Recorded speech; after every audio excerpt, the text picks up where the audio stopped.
of this one man, Adam, caused death to rule over many. But even greater is God's wonderful grace and his gift of righteousness.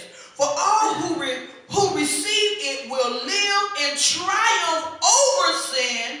Once again, for all who receive it will live in triumph over sin and death through this one man, Jesus Christ. You cannot tell me that you cannot triumph over sin. Because of Jesus, we're able to triumph over sin. You cannot do it of yourself. But because you have accepted this great gift of grace through Jesus Christ, now you can overcome sin. The Bible says, be ye holy for I am holy. God will not command us to do something that couldn't be done. That's not fair. Why would he tell us to be holy if we couldn't do it? Why would he put in his word and he know we couldn't do it?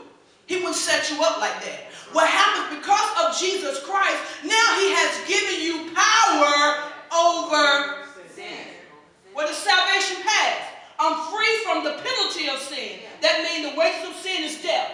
Amen? I'm free from that. Now, present salvation is I'm free from the what? Power of sin.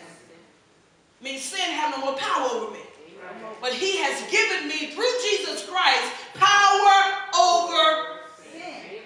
Then salvation future is when I get to heaven, I will be freed from the penalty, the presence of sin. Wait, ain't no sin going to heaven. Let me tell you. You ain't going to turn around and get that cigarette in heaven. Ain't no fornicating in heaven.